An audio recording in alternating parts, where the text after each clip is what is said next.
Meu cordial bom dia a todos os irmãos, amigos desta igreja. É sempre uma alegria estar de volta a este lugar onde estudei, onde morei, onde conheci aquela que hoje é minha esposa e onde trabalhei por alguns anos na Faculdade de Teologia. Obrigado, pastor Gilson, pelo gentil convite para lhes falar nesta manhã. É uma pena que a casa está mais ou menos vazia, mas felizmente a tecnologia nos permite acompanhar os cultos onde quer que nós estejamos. O título do sermão desta manhã é Tempos Proféticos. Se alguma vez nós tivemos dúvidas de que estamos vivendo no tempo do fim, esta dúvida, por certo, já não existe mais. Desde a segunda metade do século XVIII, vários sinais têm convergido para indicar a chegada dos tempos proféticos relacionados ao fim.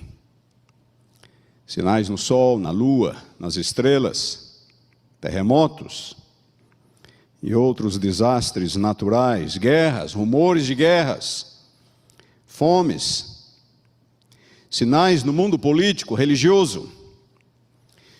Tudo isso tem sido importante para indicar a que altura da história nos encontramos. Mas, num certo sentido, tudo isso é história, passado. Por mais que estes sinais sejam importantes, estamos hoje presenciando uma sucessão de eventos, um acúmulo de evidências de toda sorte, que demonstram com suficiente clareza a relevância profética do tempo em que vivemos. Sem dúvida, o exemplo mais claro é esta pandemia miserável. E pior que ela é a forma escandalosa como ela tem sido usada ideologicamente para difundir medo, exercer controle, diminuir liberdades, solapar valores cristãos e democráticos e promover mudanças na sociedade de acordo com ideologias sociais específicas. Ideologia é o conjunto de crenças ou doutrinas com relação ao quanto aquilo que seria ideal para a humanidade, do ponto de vista político e social. E, queridos, isso não é teoria de conspiração, não. É evidente, é clamoroso. Só não enxerga quem não quer ou quem acredita em Papai Noel. Só não enxerga quem continua preso à fantasia de que os eventos da história se sucedem ao acaso. Não, não é ao acaso. Não é à toa que setores politizados da sociedade, como a mídia e outras entidades de classe, têm aproveitado a pandemia para promover o humanismo ateu, que debocha de Deus, dos valores cristãos, que ignora o real problema da humanidade, que é a alienação de Deus, o afastamento de Deus. Setores da sociedade que agem, como eu disse, por razões ideológicas, para promover lutas de classe, é assim que eles alcançam seus objetivos, dilacerar a sociedade e tentar impor uma nova ordem, supostamente baseada na equidade e na justiça social, mas que no fundo só busca o fortalecimento de alguns setores, principalmente o Estado, às custas da liberdade individual, que é o nosso maior dom, é o nosso maior bem, é um dom do Criador.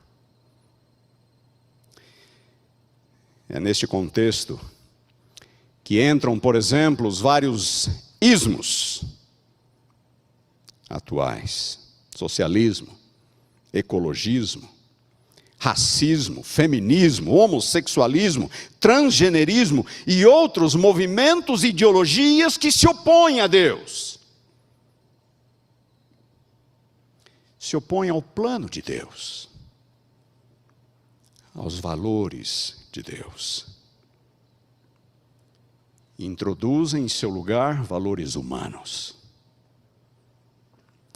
Ideologias que fazem do homem a medida de todas as coisas, como já dizia o filósofo grego Protágoras, do 5º século antes de Cristo, e que é a definição por excelência do humanismo. O homem é a medida de todas as coisas. Para o humanismo, a verdade é relativa. Depende da experiência humana, da experiência pessoal. Para os humanistas, que são essencialmente ateus, e hoje em dia estamos às voltas com um suposto humanismo cristão, por mais que pareça uma contradição de termos.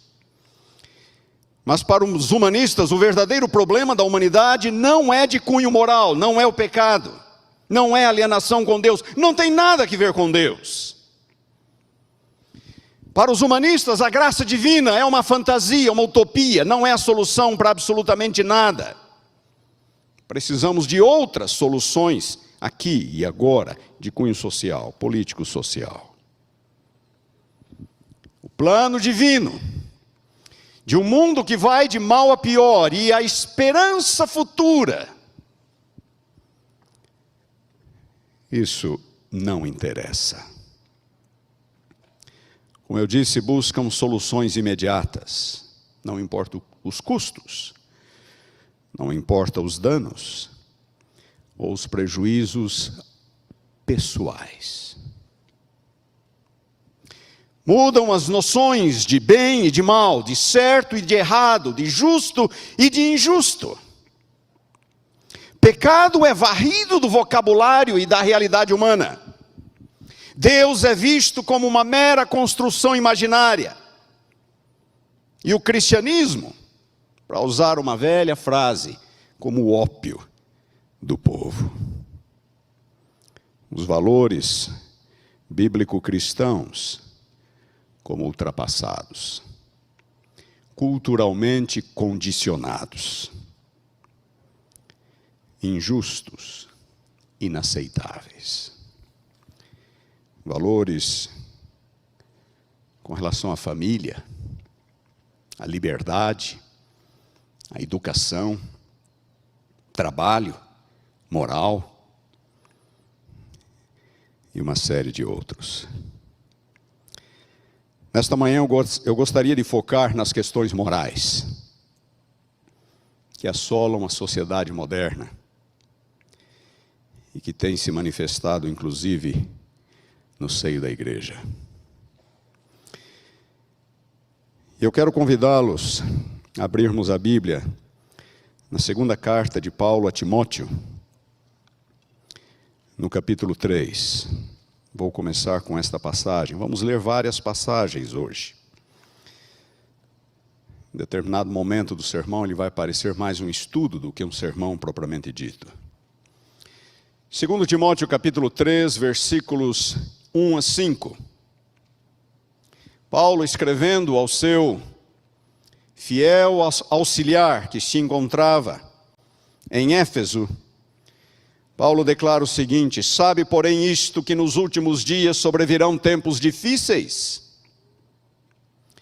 pois os homens serão egoístas, avarentos, jactanciosos, arrogantes, blasfemadores, desobedientes aos pais, ingratos, irreverentes, desafeiçoados, implacáveis, caluniadores, sem domínio de si, cruéis, inimigos do bem, traidores, atrevidos, enfatuados, mais amigos dos prazeres que amigos de Deus, tendo forma de piedade, negando-lhe, entretanto, o poder. Conclui Paulo: foge também destes. Nesta passagem, o apóstolo fala dos sinais morais que ocorreriam nos últimos dias. E o cumprimento destes sinais nunca foi tão visível,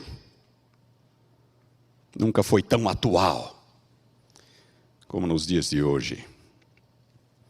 Homens egoístas, arrogantes, irreverentes, sem domínio de si, inimigos do bem, atrevidos, enfatuados, mais amigos de prazeres ou dos prazeres do que amigos de Deus.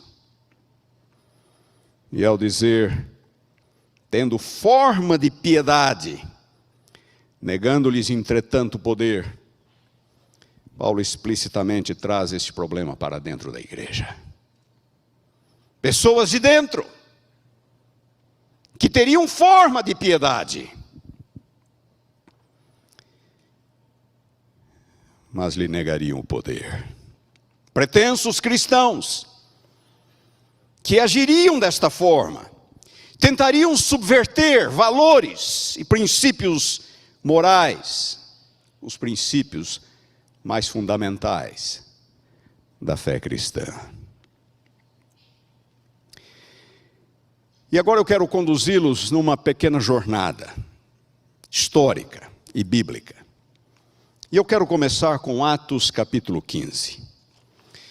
Eu vou tentar pintar um quadro, um cenário histórico, para que vocês possam entender bem a problemática. Vamos para Atos capítulo 15, leiamos os versículos 28 e 29. Os versículos 28 a 29 são os versículos finais de uma pequena carta. Uma pequena carta que começa no versículo 23. Uma pequena epístola. Talvez o mais antigo documento cristão, que foi escrito pela igreja de Jerusalém para as igrejas gentílicas.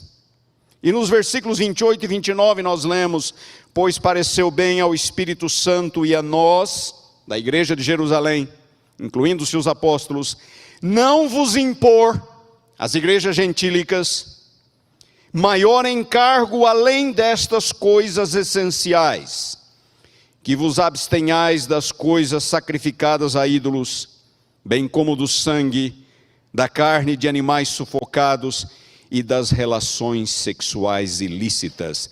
Destas coisas fareis bem, se vos guardardes. Saúde. É como se terminavam as cartas na antiguidade. Saúde.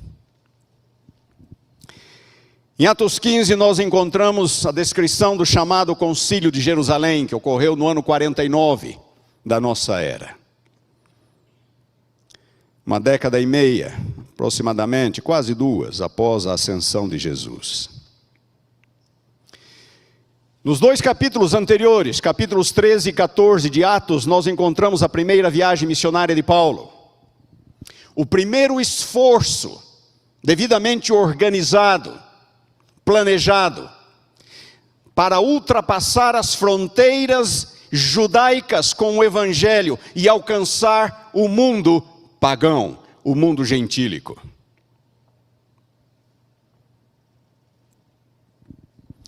E o relato bíblico diz que muitos gentios se uniram à fé, como resultado dos esforços de Paulo e Barnabé. Do ponto de vista ético e doutrinário, a conversão de um judeu era muito simples. Era só acreditar em Jesus como Messias, aceitá-lo como Messias. Ele já vivia como um filho de Deus, como um servo de Deus. Mas não era assim com os gentios.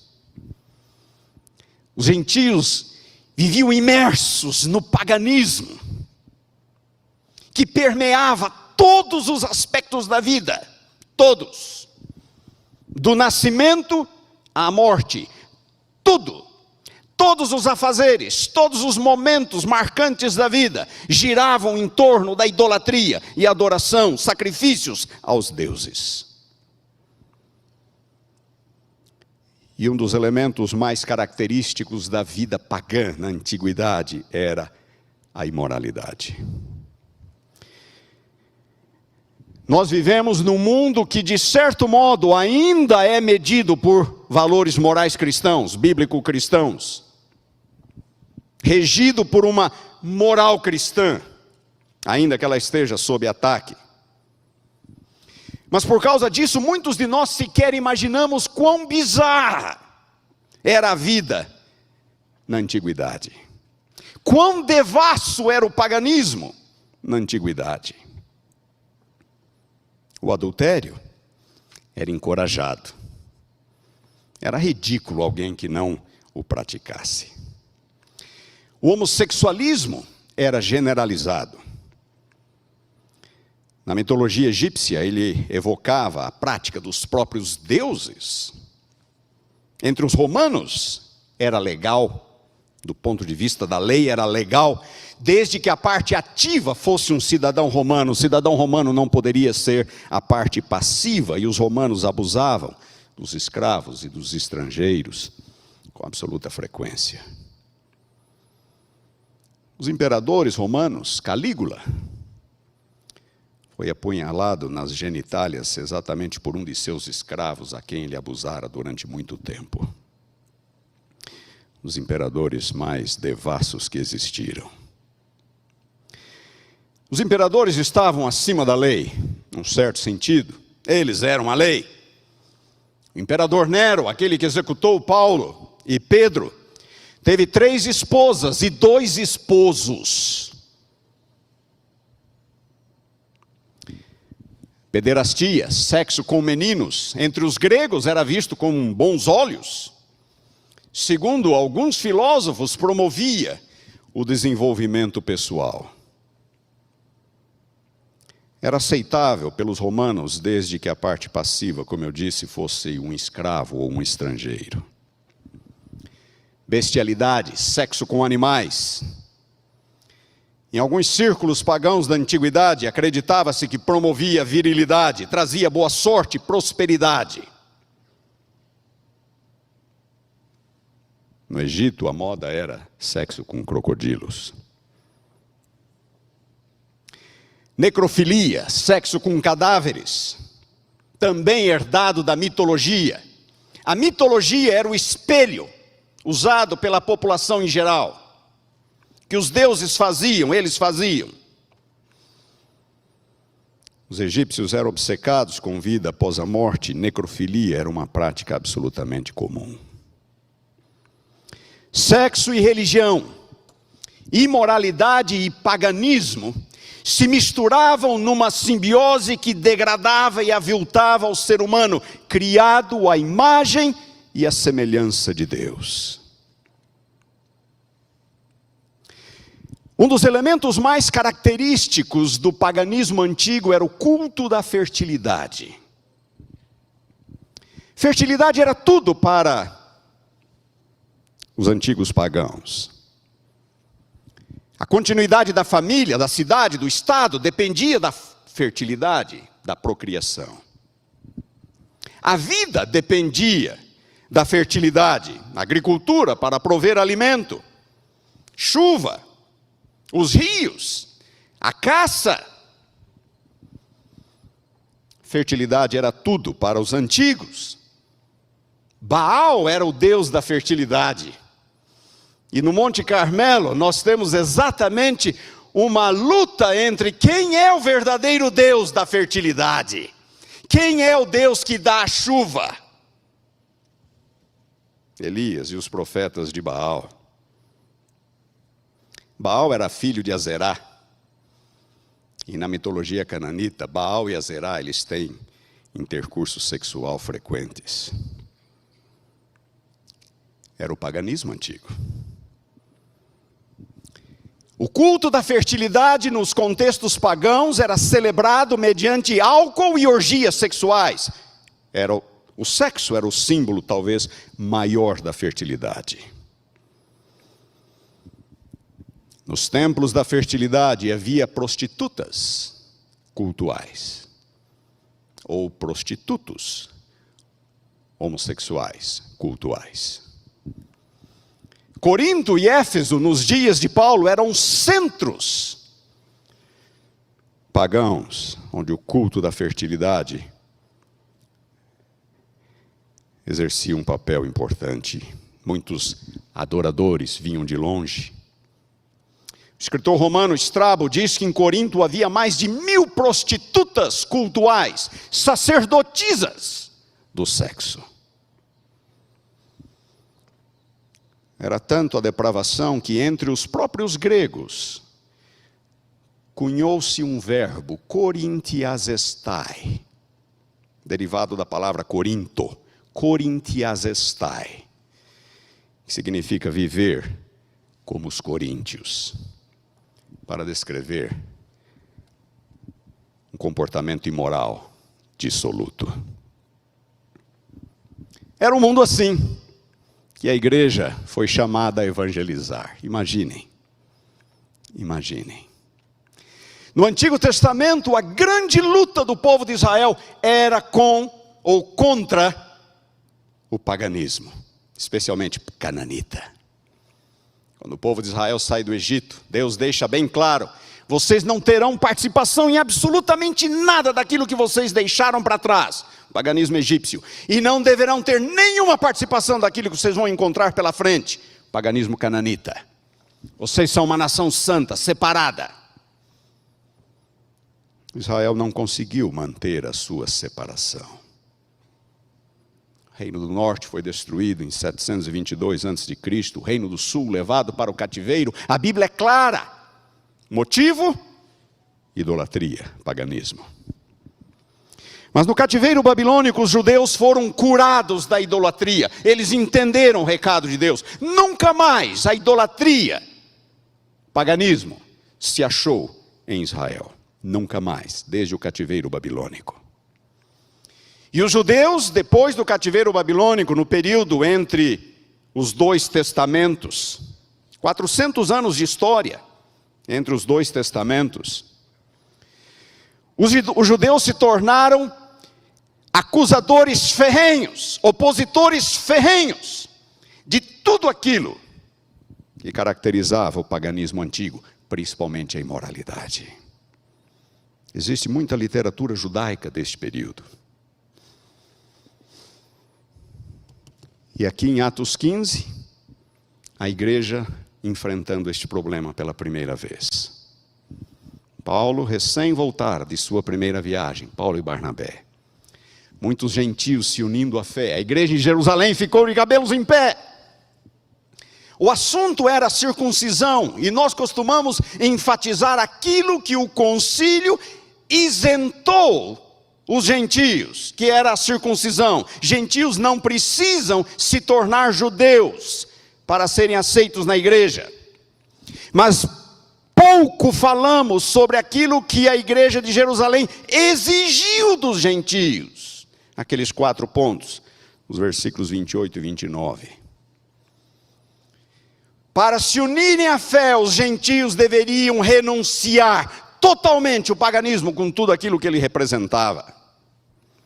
4 pontos são enfatizados: a idolatria, o sangue, ingestão de sangue, carne de animais sufocados e imoralidade.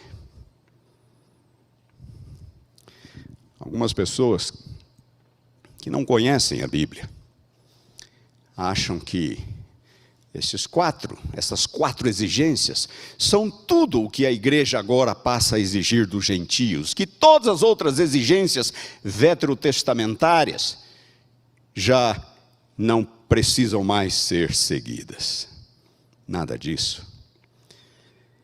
Essas 4 exigências, na verdade, são baseadas em Levítico 17, 18.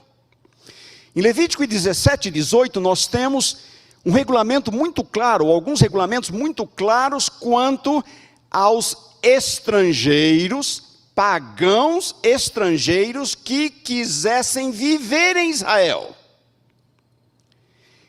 Eles poderiam, desde que eles deixassem o seu paganismo para trás, poderiam ser admitidos e viver e desfrutar das bênçãos do povo de Deus. Levítico 17, 18. E estes 4 regulamentos que nós encontramos aqui em Atos 15 seguem exatamente a ordem de Levítico 17 e 18. Idolatria, sangue, animais sufocados, Levítico 17. E o capítulo 18, inteiramente sobre a imoralidade.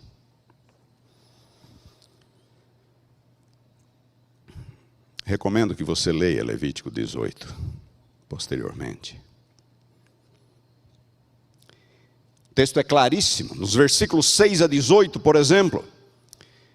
Deus falando por intermédio de Moisés, nenhum tipo de relação sexual entre parentes. Isto envolve mãe, pai, filho, filha, tio, tia, nora, genro, cunhada, cunhado, noções de família. Claramente expressas aqui, Levíticos 18. Nenhum tipo de relação entre parentes. Versículo 19. Relação sexual durante o ciclo da esposa. Versículo 20, adultério. Versículo 22, o homossexualismo. Versículo 23, bestialidade, sexo com animais. O texto é claríssimo.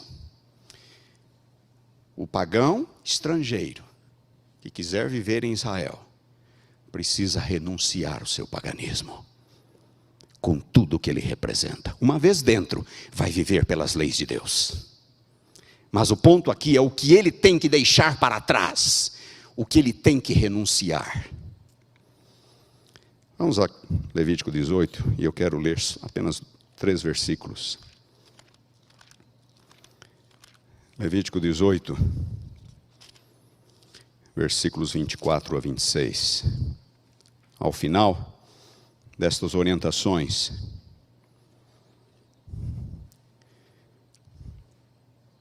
nós lemos o seguinte: com nenhuma destas coisas, Levítico 18, 24 a 26, com nenhuma destas coisas vos contaminareis, porque com todas estas coisas se contaminaram as nações que eu lanço de diante de vós.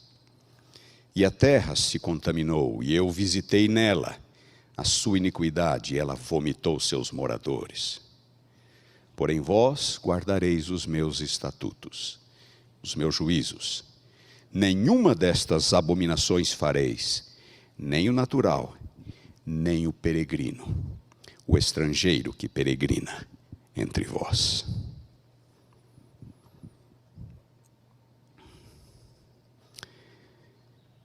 O Concílio de Jerusalém buscou no Antigo Testamento um princípio fundamental para ser admitido na igreja, para ser admitido na fé. Precisa haver uma renúncia de tudo aquilo que se opõe a Deus. Depois vai viver pelas leis de Deus. E por todo o Novo Testamento nós vemos a luta dos apóstolos para manter a igreja pura, incontaminada, diante do influxo, do batismo, do ingresso de pagãos. É uma nova realidade. Já nos dias dos apóstolos, o número de conversos gentílicos superou o número de conversos judeus. E os apóstolos estão lutando para manter uma igreja pura, de acordo com os princípios divinos. As epístolas paulinas, as 2 primeiras epístolas de Paulo, as epístolas de Paulo não estão organizadas na Bíblia de acordo com a ordem em que foram escritas. Elas estão organizadas por tamanho. As 2 primeiras epístolas de Paulo foram 1 e 2 Tessalonicenses. Abram em 1 Tessalonicenses comigo, por gentileza. 1 Tessalonicenses, capítulo 4. Poderia ler várias partes dessas epístolas. Capítulo 4. Paulo diz assim: finalmente, irmãos, versículo 1. Finalmente, irmãos, nós vos rogamos e exortamos no Senhor Jesus que, como de nós recebestes quanto à maneira por que deveis viver e agradar a Deus, e efetivamente estáis fazendo, continueis progredindo cada vez mais. Versículos 3 a 5. Pois esta é a vontade de Deus, a vossa santificação, que vos abstenhais da prostituição. E cada um de vós saiba possuir o seu próprio corpo em santificação e honra. não com desejo de lascívia, como os gentios que não conhecem a Deus. Versículo 8. De certo, quem rejeita essas coisas, não rejeita o homem, e sim a Deus. E também vos dá o seu Espírito Santo. Palavras claras, fortes, absolutamente inteligíveis, à luz do contexto da época. 1 Coríntios. Corinto era a igreja mais complicada de Paulo. Pastor Gilson, eu gostaria de ser pastor de muitas igrejas, menos a de Corinto. A igreja mais complicada de Paulo. A igreja de Filipos talvez fosse a sua favorita. Leiam Filipenses. Só coisas boas. Coríntios, só coisas ruins. Capítulo 5 de 1 Coríntios, Paulo ataca de frente um caso de incesto que era tolerado dentro da igreja. Capítulo 6, versículos 9 a 11. Leiam comigo, capítulo 6, versículos 9 a 11. Ou não sabeis que os injustos não herdarão o reino de Deus? Não vos enganeis. E notem o que ele diz: nem os impuros, nem os idólatras, nem os adúlteros, nem os efeminados, nem os sodomitas, ladrões, avarentos, bêbados, maldizentes, roubadores, nenhum destes herdará o reino de Deus, diz Paulo. E agora note o que ele diz no versículo 11: tais fostes alguns de vós, mas vós vos lavastes. Vós fostes santificados, mas fostes justificados em o nome do Senhor Jesus e no Espírito do nosso Deus. Neste mesmo capítulo, capítulo 6 de 1 Coríntios, nos versículos 13 a 20, Paulo fala que qualquer tipo de relação sexual ilícita, qualquer tipo, é uma profanação do corpo humano. Uma profanação do corpo humano. Nos versículos 15 a 20 ele vai dizer o porquê. Porque nós somos o templo do Espírito. Somos o templo do Espírito. Santuário do Espírito. Não somos de nós mesmos. Fomos criados por Deus. Criação e redenção. Criação e redenção. Não somos de nós mesmos. Há muitos por aí que dizem: meu corpo, minhas regras.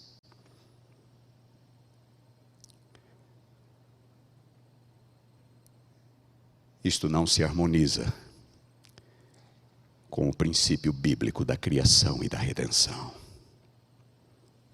Próximo capítulo, 1 Coríntios 7. Versículo 2, por causa da impureza, cada um tem a sua própria esposa e cada um seu próprio marido. 1 Coríntios 8 e 10, Paulo vai falar da idolatria, do alimento oferecido ao ídolo. E lá no capítulo 10, versículo 8, ele diz: não pratiquemos a imoralidade. A idolatria era caracterizada pela imoralidade, como eu já lhes falei. Quando vamos para 2 Coríntios, a ênfase continua, a preocupação continua. 2 Coríntios 6, Paulo fala de casamento com incrédulos. Ele diz que isto é misturar Deus com ídolos. 2 Coríntios 12, Paulo temia que alguns dos membros da sua comunidade, da igreja de Corinto, continuassem a praticar a imoralidade. Quando vamos para as demais epístolas paulinas, Gálatas, Efésios, Colossenses, a mesma preocupação. Gálatas capítulo 5, as obras da carne, prostituição, impureza, lascívia, idolatria, feitiçarias. Não herdarão o reino de Deus os que tais coisas praticam. Efésios capítulo 4, quero ler esta passagem com vocês. Efésios capítulo 4, versículos 17 e 19. Efésios 4, 17 e 19. Isto, portanto, digo, e no Senhor testifico, não mais andeis como também andam os gentios, na vaidade dos seus próprios pensamentos, obscurecidos de entendimento, alheios à vida de Deus, por causa da ignorância em que vivem, pela dureza do seu coração, os quais, tendo se tornado insensíveis, se entregaram à dissolução, para com avidez cometerem toda sorte de impureza. Era assim que os gentios viviam. Paulo apela para que os gentios conversos de Éfeso, não mais praticassem tais coisas.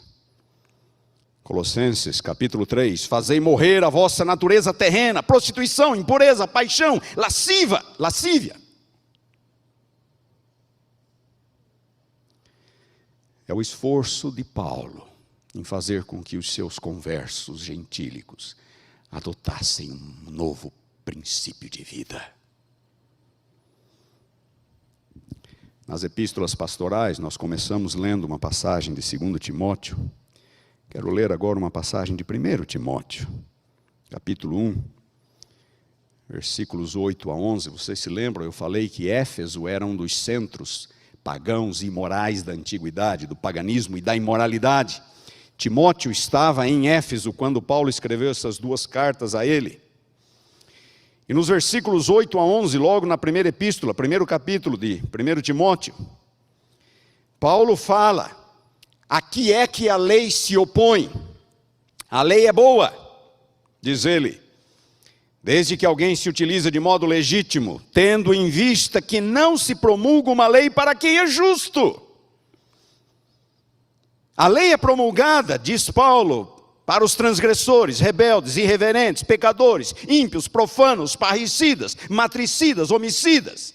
Versículo 10, impuros, sodomitas, raptores de homens, mentirosos, perjuros, e para tudo quanto se opõe à sã doutrina, segundo o evangelho da glória do Deus bendito, do qual fui encarregado. Deixando Paulo, vamos para as epístolas gerais. A mesma preocupação continua. 1 Pedro, capítulo 1, versículos 14 a 16. Pedro ficou um bom tempo do seu ministério na Judéia, Jerusalém, nas regiões próximas a Jerusalém. Mais tarde, Pedro também começou algumas viagens missionárias. Pedro também teve que lidar com gentios. 1 Pedro, capítulo 1, 14 a 16. Como filhos da desobediência, não vos amoldeis às paixões que tinhais anteriormente, na vossa ignorância. Pelo contrário, segundo é santo aquele que vos chamou, tornai-vos santos, também vós, mesmos em todo o vosso procedimento. Porque está escrito, sede santos, porque eu sou santo. Capítulo 4. Pedro vai falar, vai continuar a sua ênfase, a santidade. Versículos 13 e 4, ele diz assim: porque basta o tempo decorrido para terdes executado a vontade dos gentios, tendo andado em dissoluções, concupiscências, borracheiras, orgias, bebedices e em detestáveis idolatrias. Por isso, difamando-vos, estranham que não concorrais com eles ao mesmo excesso de devassidão, os quais hão de prestar contas àquele que é competente para julgar os vivos e os mortos. Pois para este fim foi o evangelho pregado também a pessoas que já morreram, para que mesmo julgados na carne, segundo os homens, vivam no espírito, segundo Deus. Judas, você se lembra alguma vez de ter lido esta epístola? Ou de ter ouvido um sermão sobre Judas? Alguns de nós até têm dificuldade de achar esse livro na Bíblia, de tão pequeno que é. É o penúltimo livro, logo antes do Apocalipse. Esse Judas, aparentemente, era um dos irmãos de criação de Jesus, irmão de Tiago. Toda a epístola é dedicada a refutar os ensinos e práticas promovidos por falsos mestres. E notem o versículo 4. Pois certos indivíduos se introduziram com dissimulação, os quais desde muito foram antecipadamente pronunciados para esta condenação, homens ímpios que transformam em libertinagem a graça de nosso Deus e negam o único soberano e Senhor, Jesus Cristo. Libertinos que tinham uma visão barata da graça. Nos versículos 5 e 7, Judas vai dizer como Sodoma e Gomorra, muitos se entregam à prostituição, homossexualidade. Versículo 12, ele vai dizer que alguns promoviam orgias e encontros cristãos nos lares. Versículo 15, ele se refere às obras ímpias. No 16, que eles andam segundo suas próprias paixões. E eu quero ler os versículos 17 a 19. Judas, versículos 17 a 19. Vós, porém, amados, lembrai-vos das palavras anteriormente proferidas pelos apóstolos de nosso Senhor Jesus Cristo, os quais vos diziam: no último tempo haverá escarnecedores, andando segundo as suas ímpias paixões. São estes os que promovem divisões sensuais e que não têm o Espírito. Mais uma profecia do tempo dos fins. Eu poderia falar muito ainda. Há muitas outras passagens que poderiam ser lidas. E eu quero ler mais uma. Vamos nos demorar um pouco nesta passagem. Gostaria que você nos acompanhasse. Romanos, capítulo 1.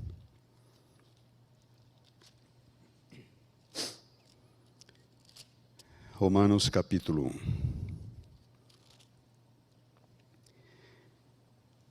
Versículos 18 a 27. O apóstolo Paulo, inspirado por Deus, traz uma denúncia contra o mundo gentílico, o mundo pagão. E ele começa dizendo que a ira de Deus se revela do céu contra toda impiedade e perversão dos homens, que detêm a verdade pela injustiça. A ira de Deus se manifesta desde os céus, diz o apóstolo, contra a impiedade e a perversão humana. Nos versículos seguintes, o apóstolo vai descrever por quê. Ele já fala, é contra toda impiedade e perversão, mas agora ele vai descrever o porquê.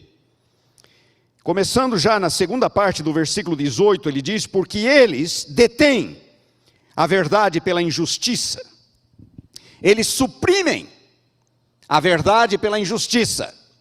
Eles anulam a verdade com a injustiça.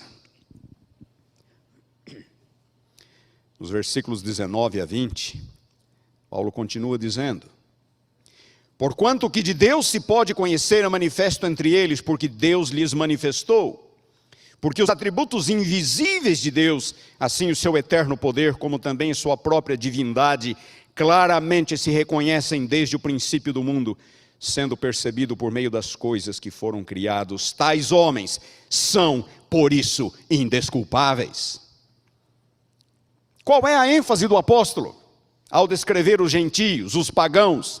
A ênfase é clara: eles tiveram acesso à revelação natural, a revelação de Deus por meio da natureza. Não tiveram acesso às Escrituras, não tiveram o benefício do livro de Gênesis e outros livros bíblicos. Tiveram acesso à revelação natural. E Paulo diz que os atributos de Deus, invisíveis, como também o seu eterno poder, podem ser conhecidos por meio das coisas criadas, e por isso tais homens são indesculpáveis. E é interessante notarmos que alguns antigos filósofos gregos já defendiam o argumento do design inteligente. Sócrates, por exemplo, ele dizia: olhem a natureza, tem de haver uma mente criadora por detrás. Os herdeiros da filosofia socrática, os estoicos, contemporâneos de Paulo, pregavam uma vida virtuosa, não tinham acesso à revelação, defendiam princípios de virtude, de vida, nos moldes daqueles que nós encontramos na Bíblia. Estes mesmos estoicos, que não conheciam a revelação escrita, acreditavam num Deus criador, e acreditavam que nós temos que viver em harmonia com este Deus criador.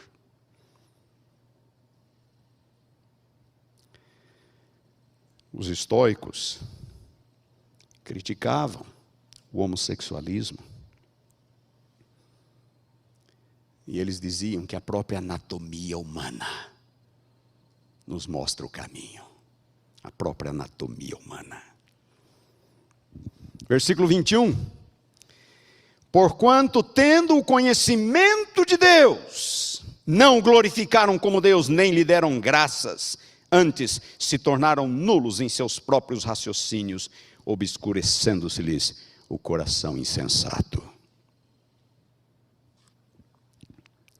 Sua rejeição de Deus apenas contribuiu para lhes endurecer ainda mais o coração. Paulo está descrevendo os pagãos, os gentios.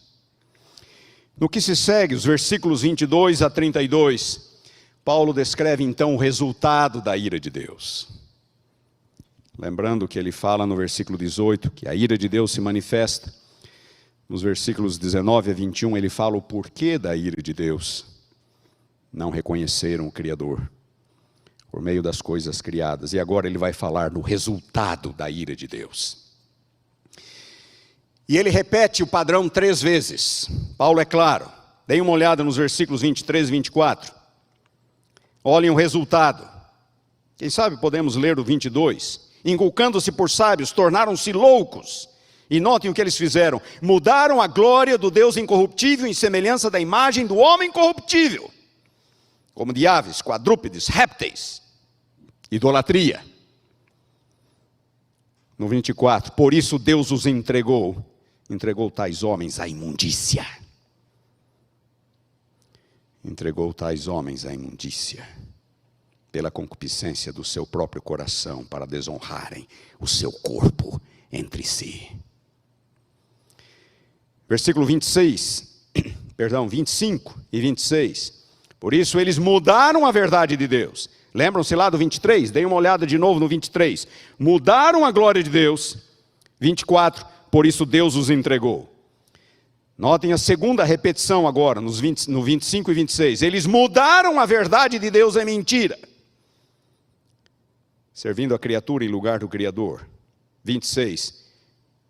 Por causa disso, Deus os entregou a paixões infames. E deem uma olhada na segunda parte do 26. A terceira repetição. Mudaram o modo natural de suas relações íntimas, por outro contrário à natureza. E lá no versículo 28, nós vamos ler. E por isso o próprio Deus os entregou a uma disposição mental reprovável. Eles mudaram a glória de Deus, por isso Deus os entrega à imundícia. Eles mudaram aquilo que foi divinamente estabelecido, por isso Deus os entregou às suas próprias paixões. Eles mudaram aquilo que é de acordo com a natureza, o modelo da criação, por isso Deus os entregou a uma disposição mental reprovável. Em cada caso, seres pecaminosos anularam, invalidaram, mudaram a verdade, a ordem natural das coisas, revelada pela natureza, e puseram em seu lugar suas próprias noções equivocadas e pecaminosas. E Paulo foca em 2 tipos de pecados. Idolatria, que é a raiz. Paulo coloca a idolatria como sendo a raiz dos males. E o segundo, que é o que ocupa a maior atenção de Paulo, são as perversões sexuais. Versículos 24, 26 e 27.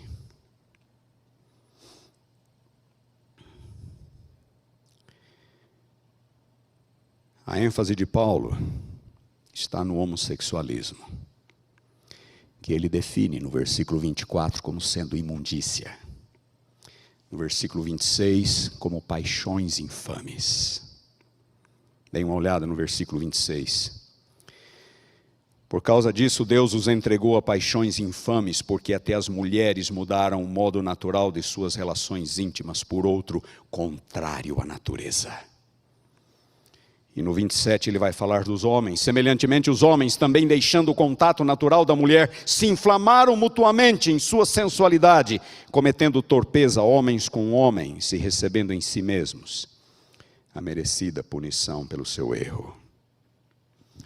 Queridos, nesta era de intolerância, pluralismo,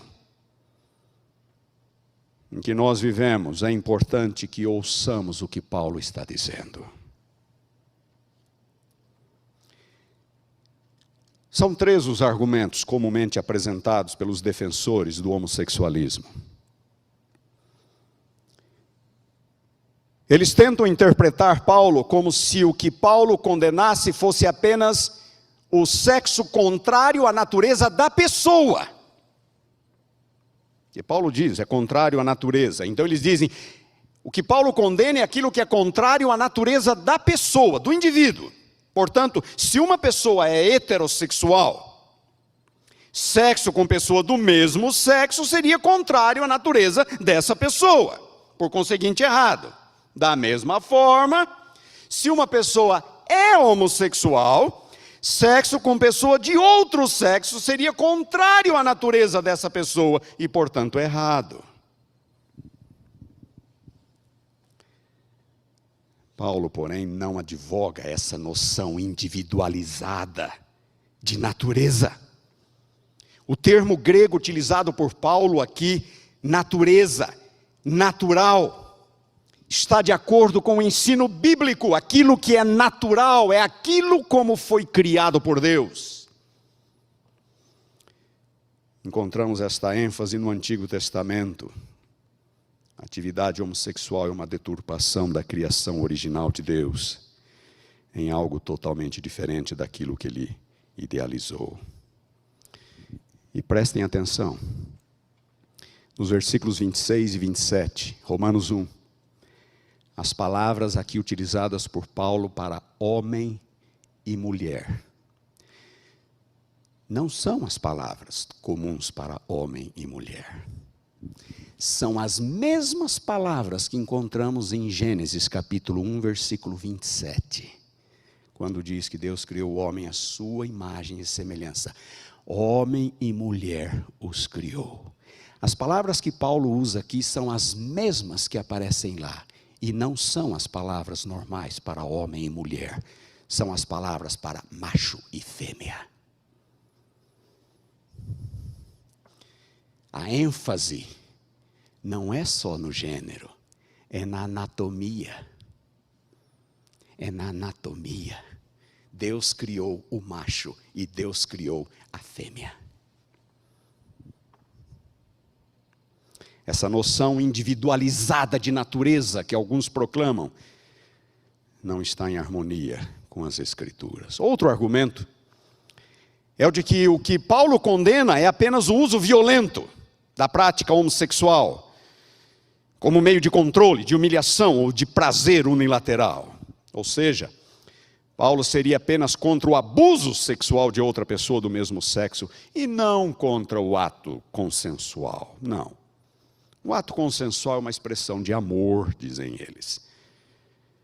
Paulo não está condenando o ato consensual. Tal leitura também não se sustenta. No versículo 27, se vocês prestarem atenção, Paulo diz, eles deixaram. Eles deixaram. Este verbo está na voz ativa. Para qualquer pessoa que conhece a língua portuguesa, sabe que a voz ativa é uma ação intencional. Eles deixaram. É uma ação voluntária. deixando o contato natural da mulher, escolheram. No mesmo verso 27, a construção se inflamaram mutuamente na sua sensualidade. Explicitamente se refere a uma ação consensual. Paulo está condenando a ação consensual. Não há aqui qualquer espaço para a noção de estupro, ou de um abuso forçado, de prevalecimento, ou de humilhação. O texto é claro e a tradução em português é precisa. Em outras palavras, de acordo com as Escrituras, aqueles que se envolvem em qualquer tipo de atividade homossexual consensual, seja qual for a motivação, pervertem a intenção criadora original de Deus. Envolvem-se em algo contrário à natureza humana. Não há qualquer espaço para a leitura de que se a relação for afetiva, monogâmica, duradoura, então ela é aceitável. Não. Isto é uma deturpação do que Paulo está dizendo. É uma violação do princípio da criação. E aqui, queridos, talvez seja importante fazer uma distinção entre inclinação homossexual e a prática homossexual. A inclinação homossexual nem sempre é concupiscente ou licenciosa. Ela pode estar relacionada a diversos fatores involuntários, como traumas emocionais, problemas psicológicos, até desequilíbrio hormonal. Essas pessoas precisam de ajuda, precisam de apoio, precisam de atenção. O que Paulo está condenando aqui é a prática, em qualquer das suas formas, seja qual for a motivação. É simplesmente antibíblico querer justificar o erro, por exemplo, a partir de uma suposta inclinação inerente. Eu nasci assim. Não é porque alguém nasce com traços pecaminosos que então aqueles traços podem ser praticados. Pecado continua sendo pecado. Todos nós herdamos inclinações ruins, mas eu sei o que eu herdei do meu pai. E não é porque eu nasci com estas inclinações que eu estou liberado para convertê-las em prática, em ações. O que é nascido da carne é carne. O que é nascido do Espírito é Espírito. Não te admires de eu te dizer, importa-vos nascer de novo. Paulo é claro, a relação homossexual é antinatural e, portanto, contrária ao projeto criador de Deus. Os escritores judaicos dos dias de Paulo batiam muito nesta tecla, usavam as mesmas expressões usadas por Paulo, contrária à natureza, natural. E também os estoicos, que não eram cristãos, não eram judeus, não tinham o benefício das Escrituras. Muitos deles haviam chegado à mesma compreensão, por meio da revelação natural. E o elemento antinatural do homossexualismo é óbvio, e eu não preciso me deter aqui. É contrário à anatomia humana. É contrário à anatomia humana. E se fosse a regra, a raça humana entraria em extinção. Não é natural.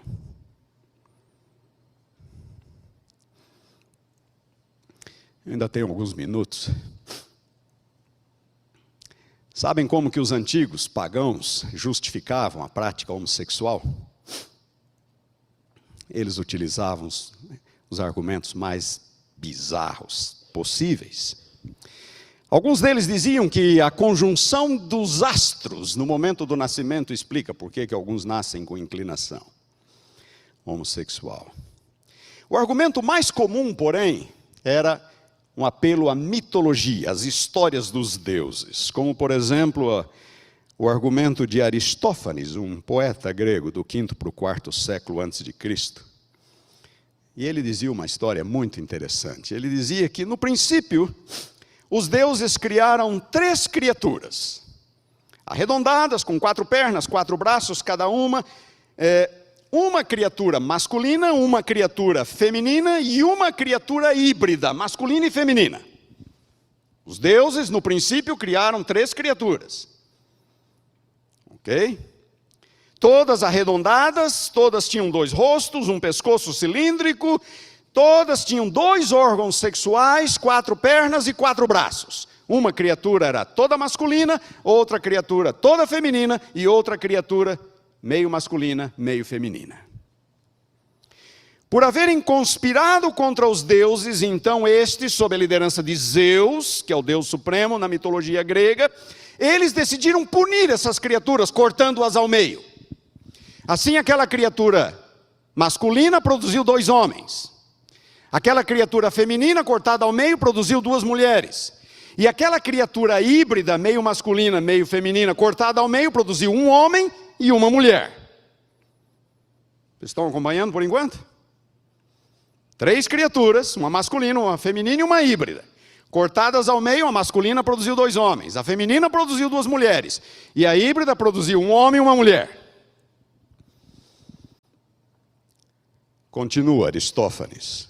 É por isso que alguns homens gostam de homens e algumas mulheres gostam de mulheres e alguns homens gostam de mulheres e vice-versa. Ou seja, todos estão em busca da sua outra metade. Todos estão em busca da sua outra metade. Os homens que buscam homens são as 2 partes daquela primeira criatura masculina, tentando encontrar a sua outra metade. As mulheres que buscam mulheres são as 2 partes daquela criatura feminina, tentando encontrar a sua outra metade. E os homens, os heterossexuais, os homens que buscam mulheres, as mulheres que buscam homens, são aquelas 2 partes da terceira criatura, tentando procurar se reaproximar uma da outra.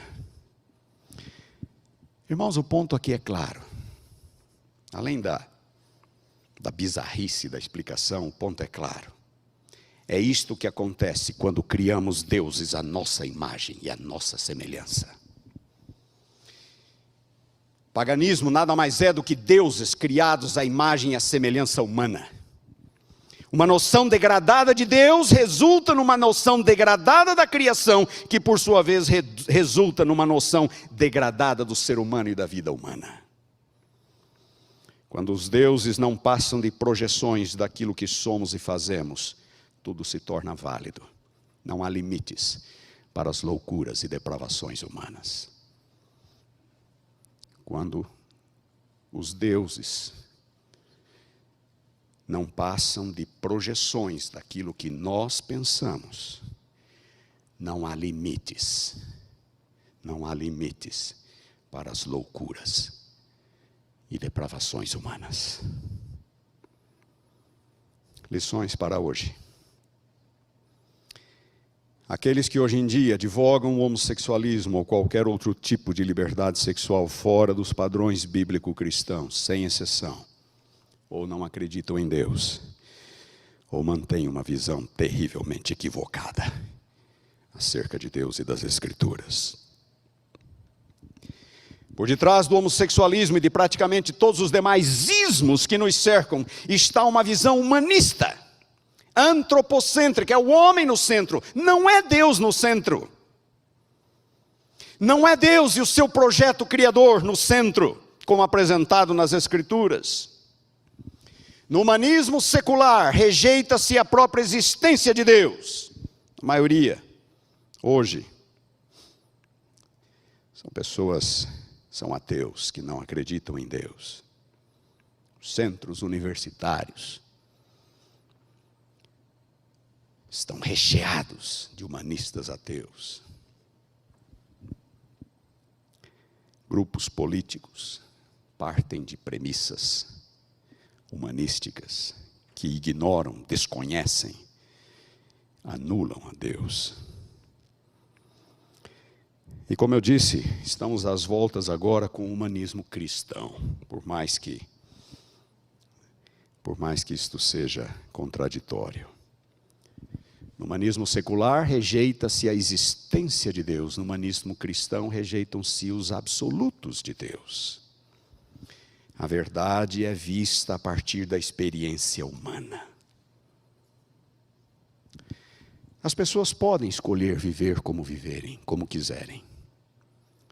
As pessoas podem fazer o que quiserem. O livre-arbítrio é um dom de Deus. Ele nos deu esse dom. Cada um pode usá-lo da sua forma. Mas a Bíblia diz, todos teremos que prestar contas a Deus daquilo que fazemos. Querem fazer o que quiserem? Podem.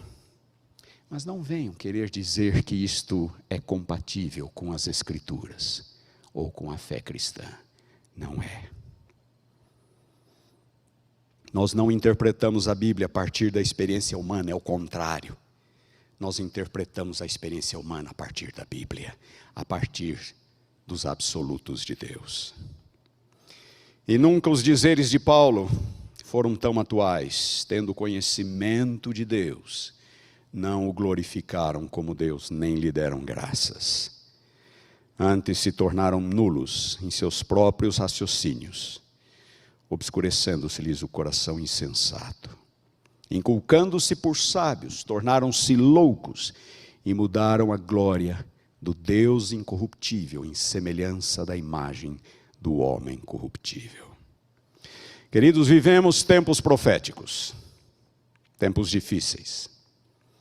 Estamos sendo bombardeados de todos os lados, como eu disse, por ideologias humanísticas que se opõem a Deus, e agora no quintal da própria igreja.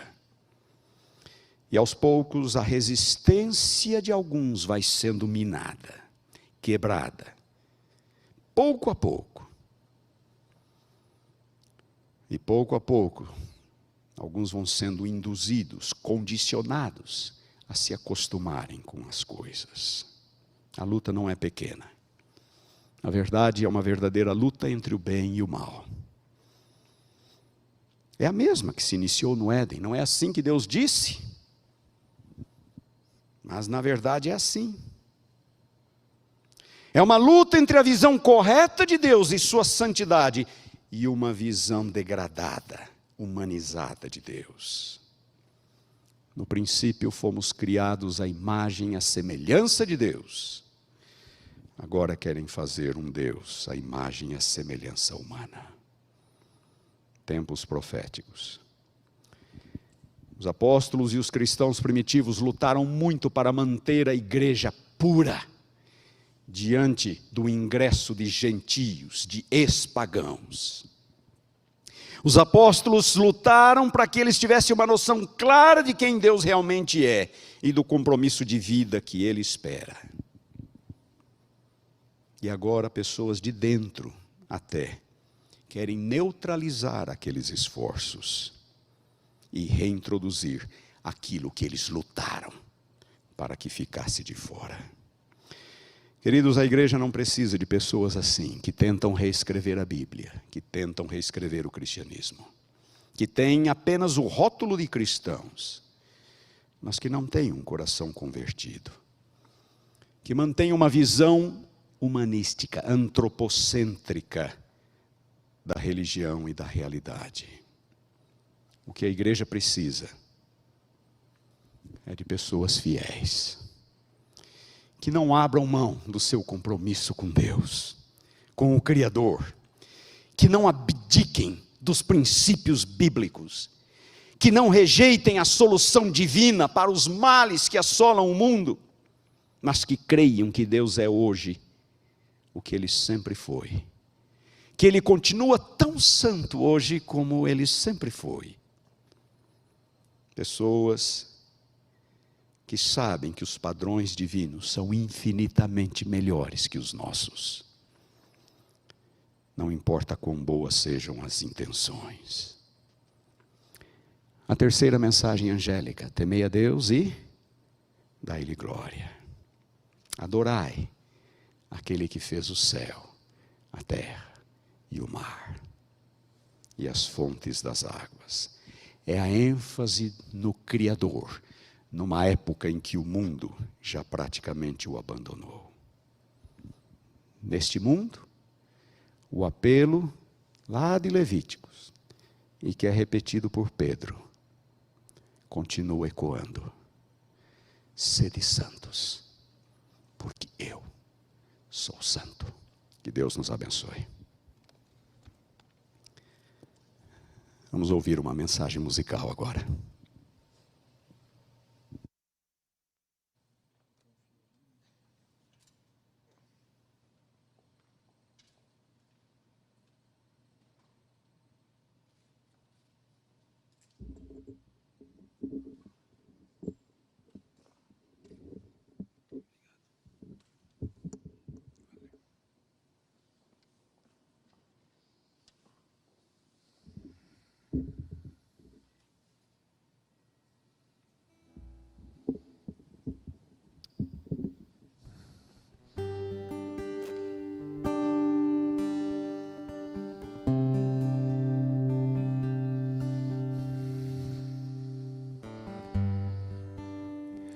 Não tardará,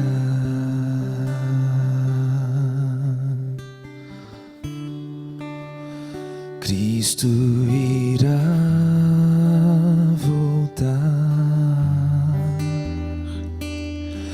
Não tardará,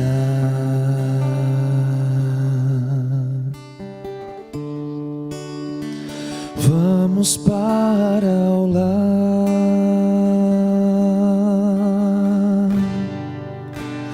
Não tardará,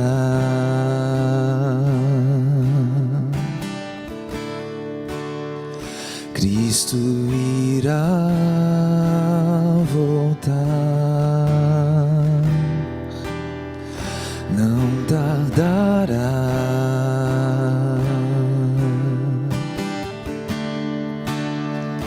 vamos para o lar.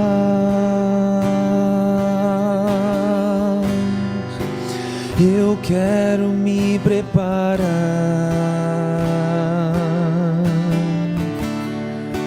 pois vamos logo subir.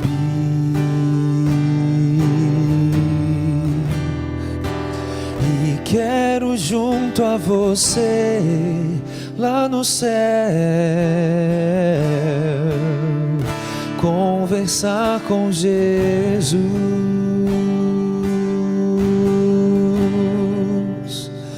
Não tardará,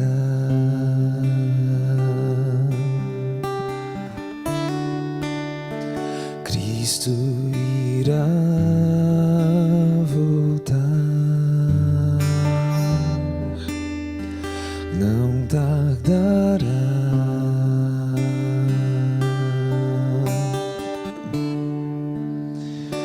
vamos para o lar.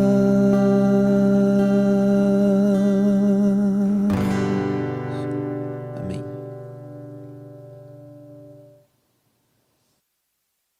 Vamos orar. Nosso Deus e nosso Pai, estamos cansados deste mundo mau.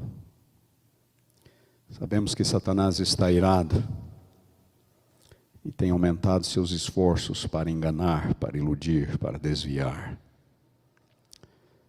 Senhor, venha logo.